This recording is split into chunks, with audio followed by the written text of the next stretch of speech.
Good morning. Good morning. तपाईहरु हेर्दै हुनुहुन्छ good morning Nepal. Good morning, Nepal. Good morning, Nepal. Good morning नेपालको प्रसारणमा तपाईलाई स्वागत छ.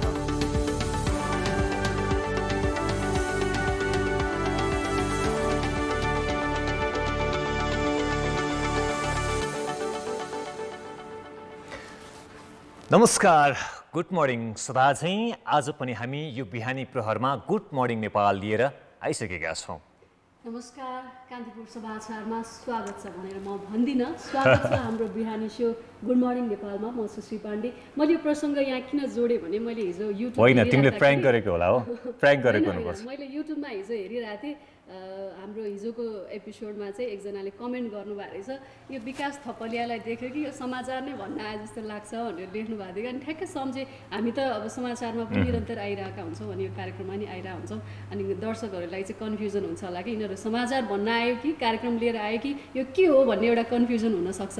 त्यही भएर मैले अहिले यो विषय ठ्याक्क जोडिहालेँ. हामी चाहिँ हरेक दिन बिहान 8 बजे कार्यक्रम गुड मर्निङ नेपाल लिएर विकास र म साथै हामीसँग अन्य प्रस्तुता पनि हुनुहुन्छ, उपस्थित हुने गरेका छौँ. र यो कार्यक्रम मार्फत हामीले अहिलेका विषयवस्तु के छन्, समाचारहरू के छन्, केही औपचारिक अनौपचारिक कुराकानी. हामीहरू समाचार लिएर त आइ नै रहन्छौँ. दिनैभर हामी समाचारमै रहन्छौँ र सँगै समाचार अन्य विषयवस्तुहरू सहित गुड मर्निङ नेपाल पनि रहने गर्छ र हामी यसमा पनि आउने गर्छौँ सधैँ बिहानी पखमा. र हामीलाई विभिन्न तस्बिरहरू प्राप्त एकदमै धेरै फ्लो भइरहेछ के तस्बिरहरू. हामीले एकदमै धेरै अब छनौट गर्नु नै गाह्रो भइरहेछ. कति धेरै तस्बिरहरू आइरहेको छ.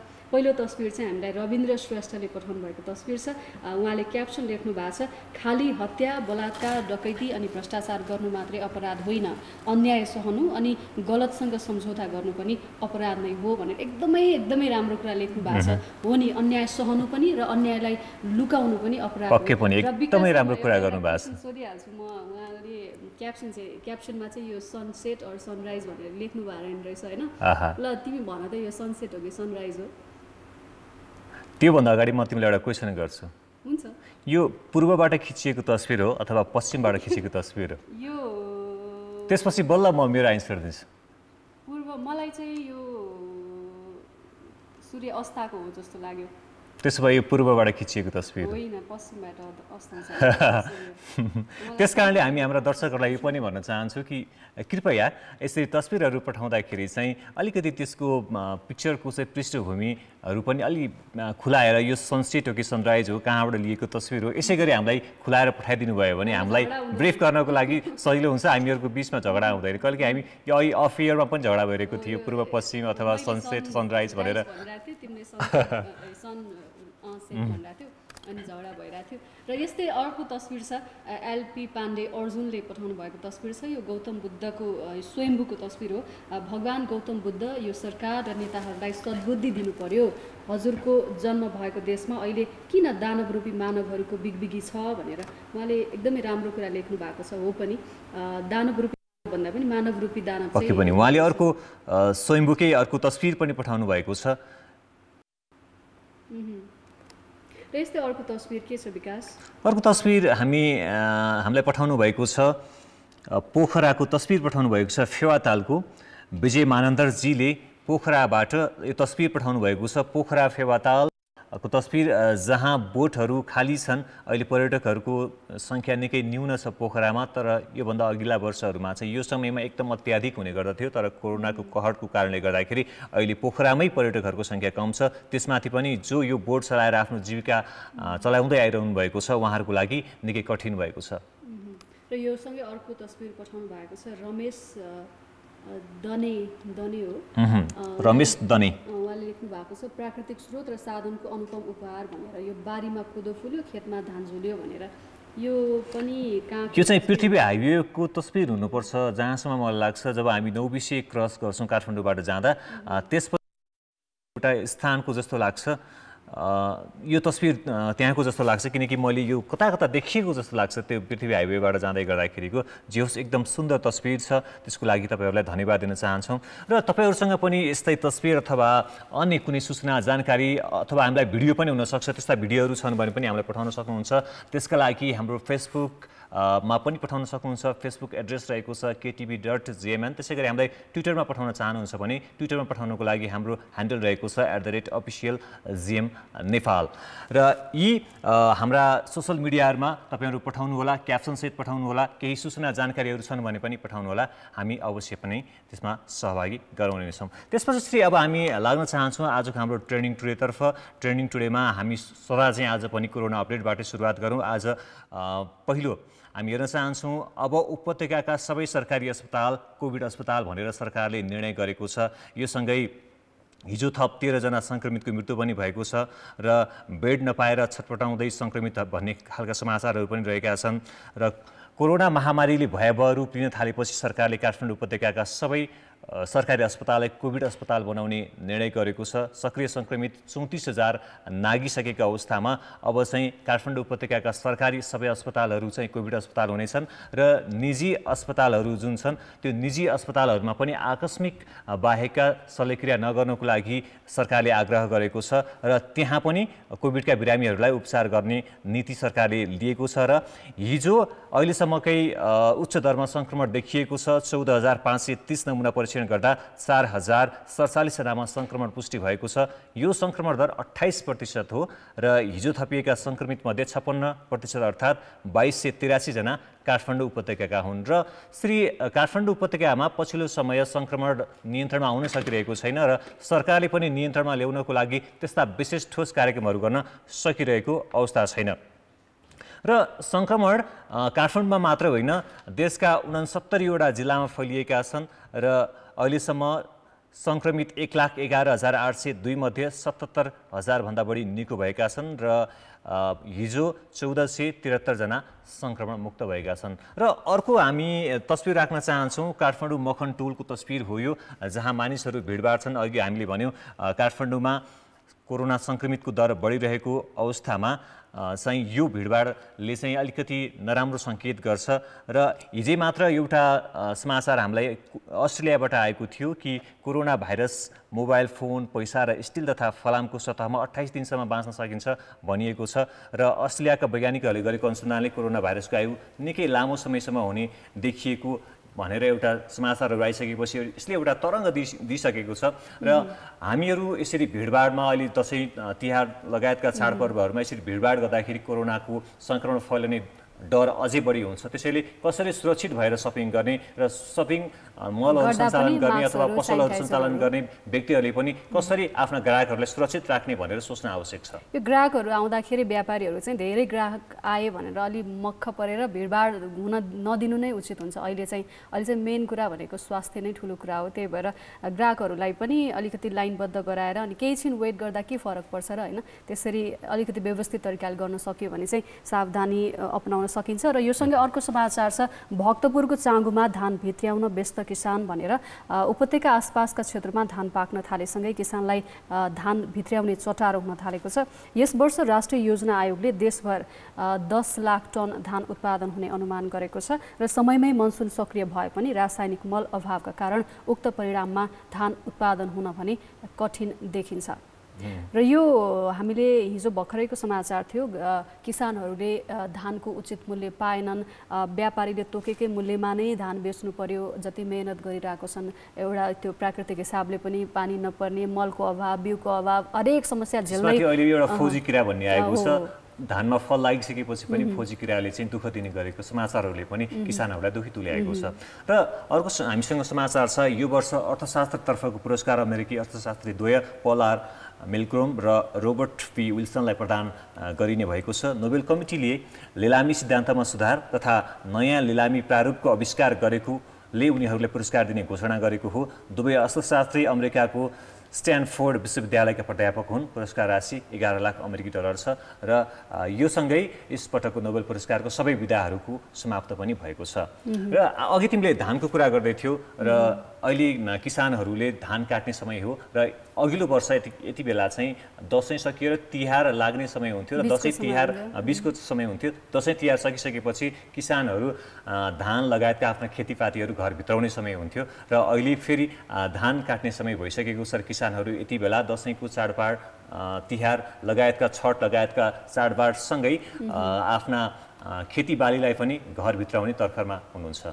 र खेतीहरू धान खेती अनि अन्य खेतीहरूको कुरा गर्दै आउँदाखेरि मलाई ठ्याक्क दिमागमा आयो ड्र्यागन फ्रुट खाएको छौ? ड्र्यागन फ्रुट अहिलेसम्म खान सकिएको छैन। मैले त्यो सकिएको छैन मतलब के हो? एउटा त अब मैले त्यो टेस्ट अहिलेसम्म गरेको छैन एकदम फ्र्याङ्कली भन्नुपर्छ। र म ड्र्यागन फ्रुट कस्तो हुन्छ भन्ने खाने तयारीमा चाहिँ छु। अब यहाँ हाम्रो अफिस अगाडि फलफुल पसल छ, त्यहाँ ड्र्यागन फ्रुट मजाले पाउँछ। यदि पाएनौँ भने पनि आजको हाम्रो गेस्ट चाहिँ ड्र्यागन कृषक नै हुनुहुन्छ, हामी उहाँसँग नै मागेर भए पनि खाउँला होइन। आज मागेर भने किनेर खानुपर्छ, किनकि हरेक किसानले जुन त्यसमा श्रम पसिना चाहिँ त्यहाँ राखेर रोप्नु किन्नको लागि पनि त भएको माग्नु पर्यो नि त पहिला त होइन, मागेर किन्ने के। यो ड्र्यागन फ्रुट भन्ने चाहिँ पहिला चाहिँ अलिकति भिभिआइपीहरूले खाने अथवा 5 स्टार होटलहरूमा राखिन्थ्यो। अहिले बिस्तारै हाम्रो लोकल फार्मरहरूले नै यो खेती गर्न थालिसकेपछि अब हामीहरू जस्ता सर्वसाधारण नागरिकले पनि किनेर खान सक्ने अवस्थामा पुगेको छ। ट्रेन्डै चलिरहेछ। एकचोटि त यो इन्स्टाग्राम, फेसबुक, ट्विटर अनि के भन्छ टिकटकमा जताततै यो ड्र्यागन फ्रुट काटेर त्यो भिडियो बनाएको मात्रै देखिरहेको थिएँ एकचोटि चाहिँ। र आज हामी पनि लोकेन्द्र विष्ट जो पूर्व मन्त्री एवं अहिले चाहिँ कृषक पनि हुनुहुन्छ, उहाँले उत्पादन गरेको ड्र्यागन फ्रुट जो उहाँले दाङमा अहिले उत्पादन गरिरहनु भएको छ, यसको खेती गरिरहनु भएको छ, उहाँसँग कुराकानी गर्नेछौँ यो ब्रेकपछि।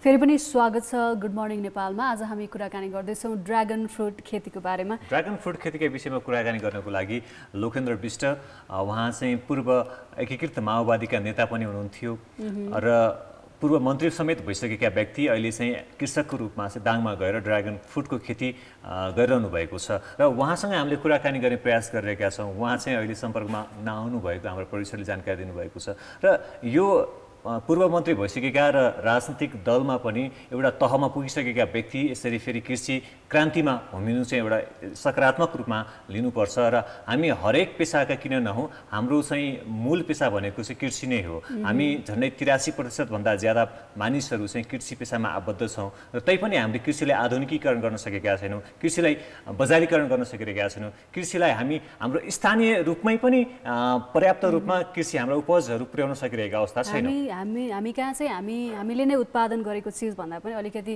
विदेशबाट आयातित चिजहरूलाई चाहिँ हामीले नै प्राथमिकता दिने गर्छौँ। हामी नै तरकारीहरू किन्न जाँदा पनि बाहिरबाट ल्याएको अलिकति फ्रेस राम्रो चट्ट देख्यो भने हामी त्यसलाई किन्छौँ, जबकि अर्को हाम्रो नेपालमै उत्पादित भएको लोकल चिज चाहिँ हामीले अलिक किन्न नखोजे जस्तो हामी नै आनाकानी गर्छौँ नि। तिमी आफै भनौ न, मनाङ जुम्लातिर पाइने स्याउहरू अलिकति त्यसमा चाहिँ देख्दाखेरि राम्रो हुँदैन तर खाँदाखेरि रसिलो हुन्छ, त्यो चाहिँ अर्ग्यानिक हुन्छ, त्यो चाहिँ हामी खाँदैनौँ। र चाइना अथवा अन्य मुलुकहरूबाट आएको टक्क टल्किएको स्याउ चाहिँ हामी खान्छौँ होइन। त्यो चाहिँ जुन टल्काएर ल्याइएको हुन्छ त्यसमा चाहिँ केही न केही केमिकल राखेर टल्काइएको हुन्छ, त्यो खाँदाखेरि चाहिँ हामी जुन स्वास्थ्यको लागि खान्छौँ त्यो साँच्चै स्वस्थ छ त भन्ने एउटा प्रश्न चाहिँ उठ्छ।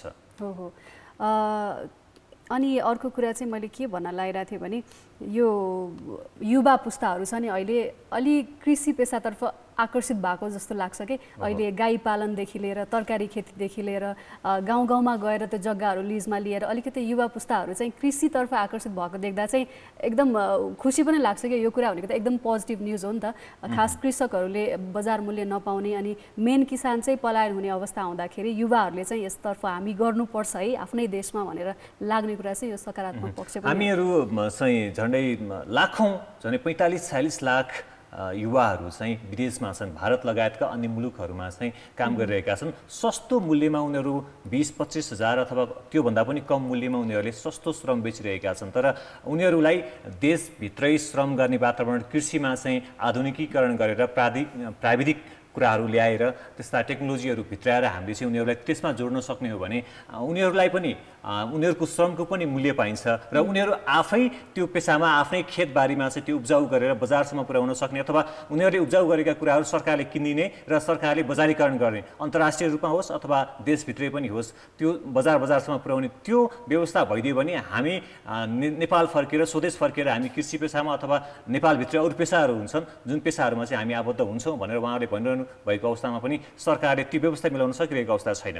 र अर्को कुरा बिचौलियाको पनि प्रब्लम छ विकास। बिचमा चाहिँ किसानले पनि भने जस्तो मूल्य पाउँदैनन् अनि उपभोक्ताले किन्दा पनि महँगाई तिर्छन्, तर बिचमा त्यो पैसा चाहिँ बिचौलियाहरूले एकदम खाइदिएर हुन्छ कि।